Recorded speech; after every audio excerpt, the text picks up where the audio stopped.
Hello, thank you for watching this talk on VOProof, efficient zkSNARKs from vector oracle compilers. I am Yuncong Zhang from Shanghai Jiao Tong University.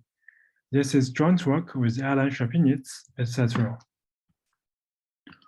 This work proposes a new method for constructing SNARKs. A SNARK is a scheme that involves two parties, the prover and the verifier. The prover receives two inputs, the instance X and the witness W, while the verifier only learns X. A SNARK allows the prover to show the verifier that there exists a valid W such that circuit C on input X and W outputs 1 without revealing the content of W. A SNARK typically consists of 3 or 4 algorithms.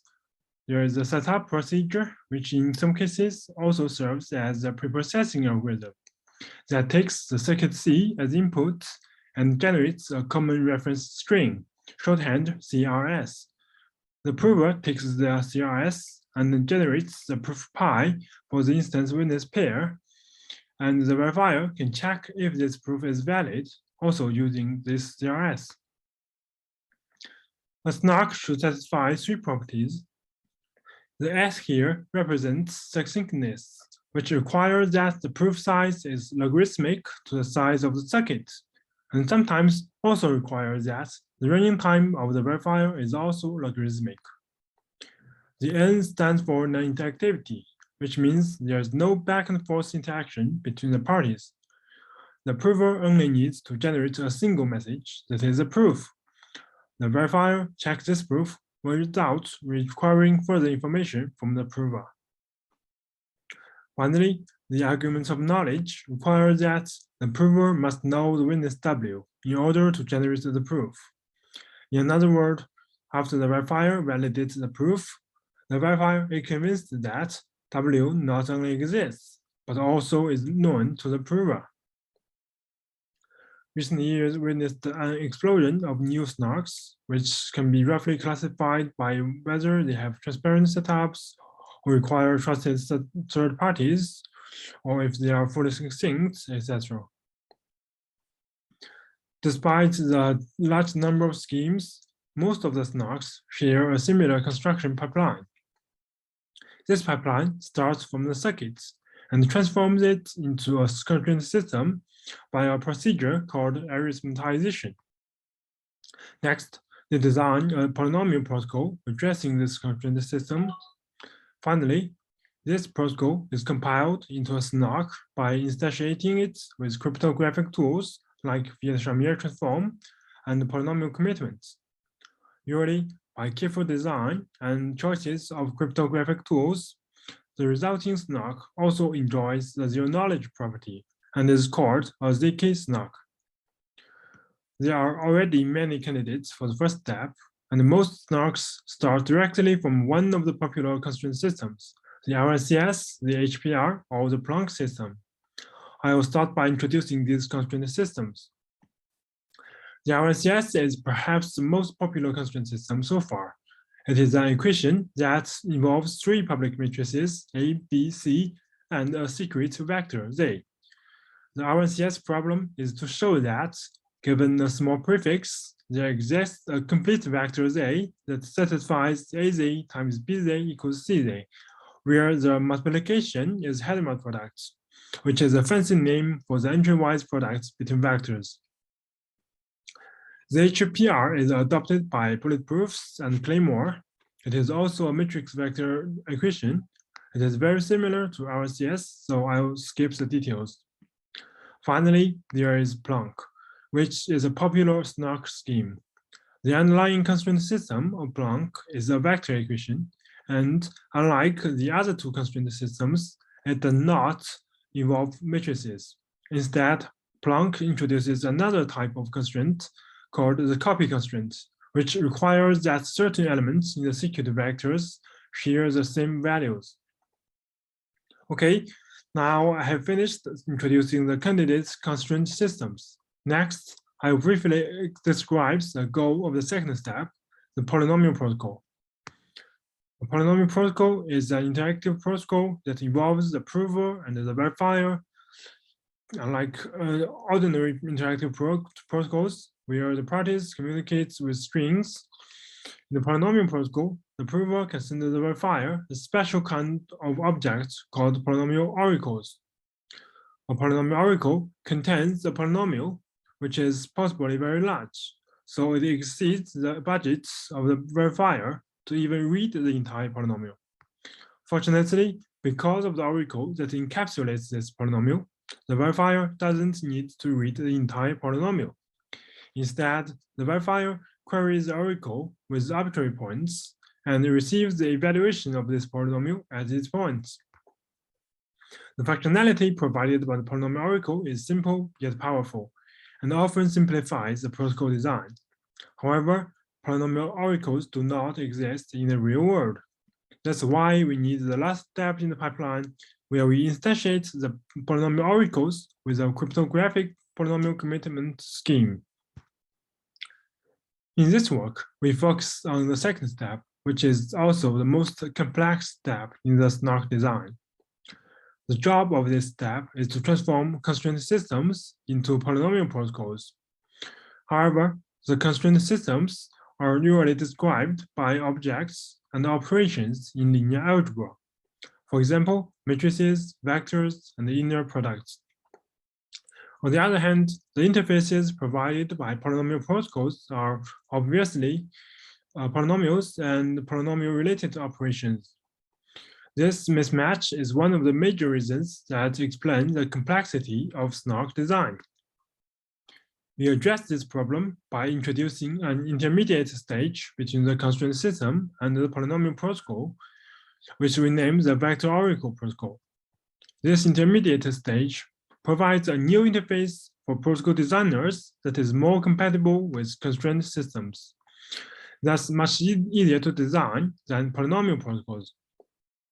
Then the vector oracle protocols can be compiled into polynomial protocols automatically by a compiler we constructed. Next, I will briefly explain the interface provided by the vector oracle protocol.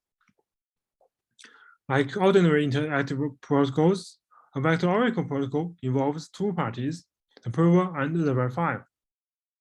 Additionally, the vector oracle protocol introduces an idealized functionality called the vector oracle, which receives queries from both parties. The interface provided to the prover is very simple. The prover sends vectors to the oracle, and the oracle stores them. The verifier may also send vectors to the oracle, but for efficiency reasons, these vectors must have special structures.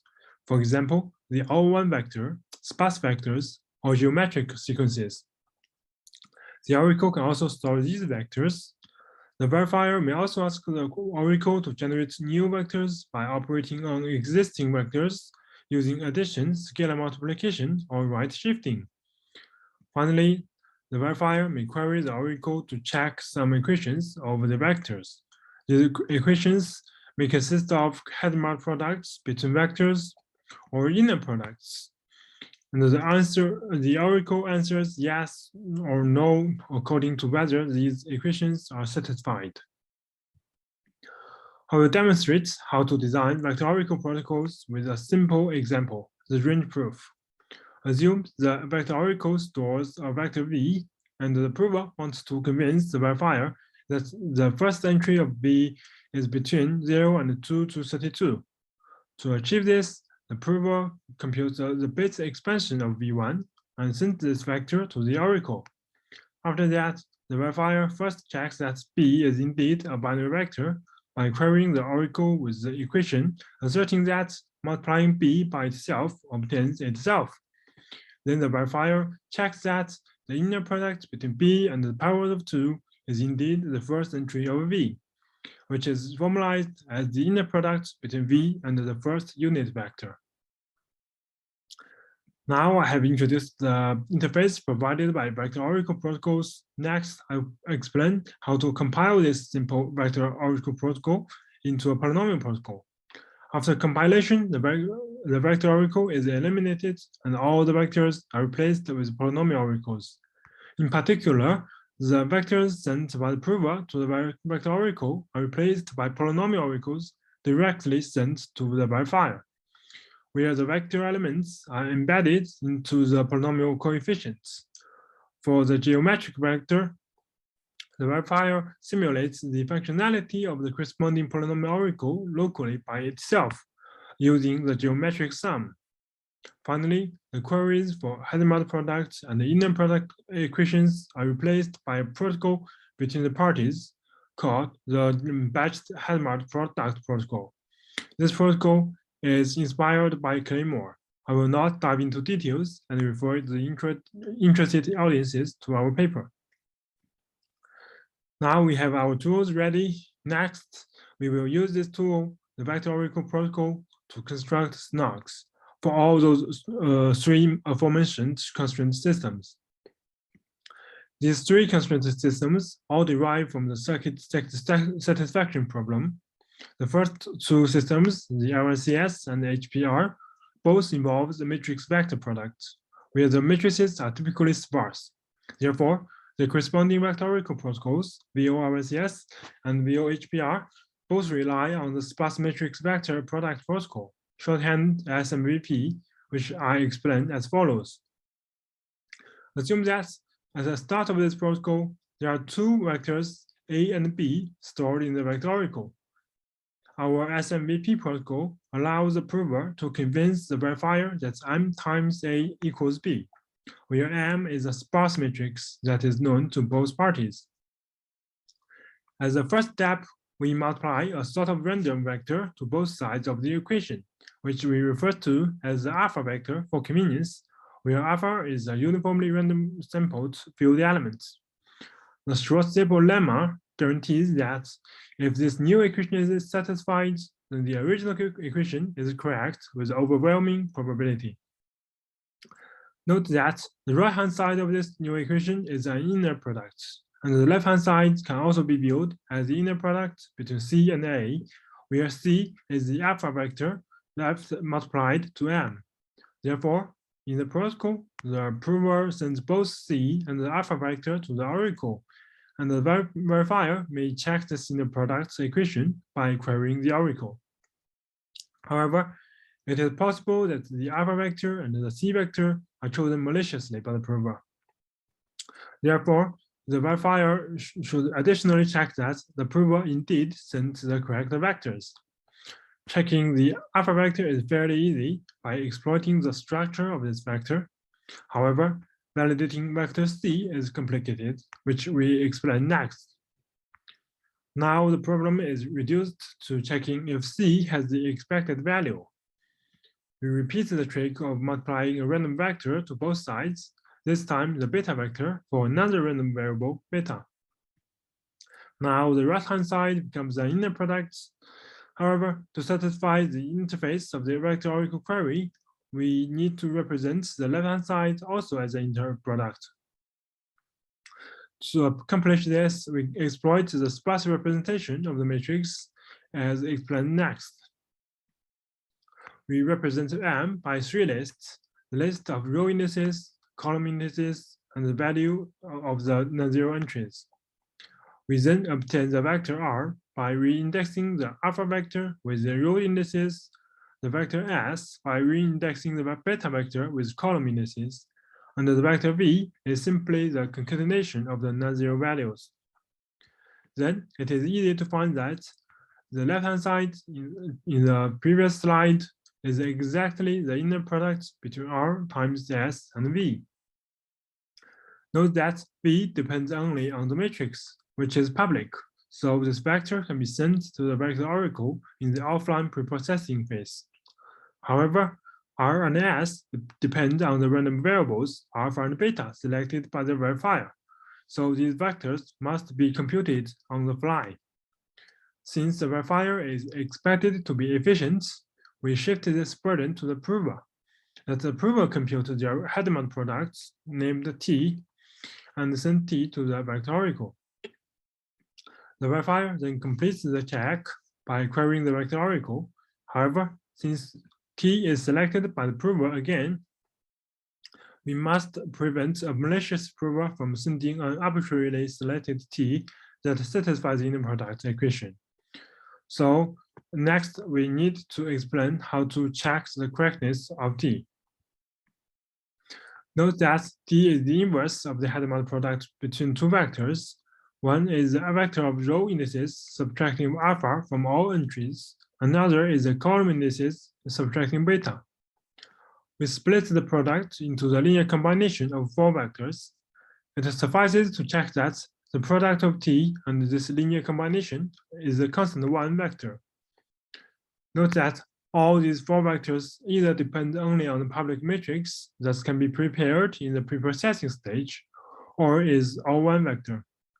Therefore, the prover no longer needs to send any vectors to the vector oracle, and the verifier can finally complete this protocol with a single query to the oracle. Now we have finished the SMVP protocol.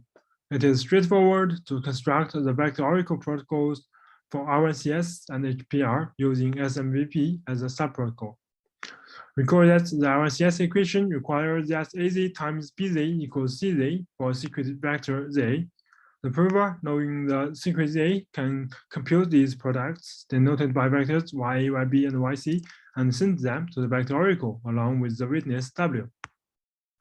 The verifier asks the oracle to recover Z by concatenating W with the specified prefix.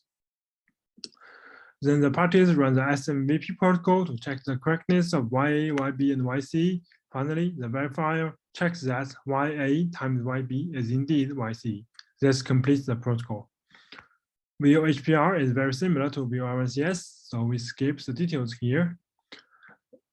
For the Planck system, our protocol basically follows the paradigm of the original Planck protocol and redescribes it in the language of vector oracle protocol.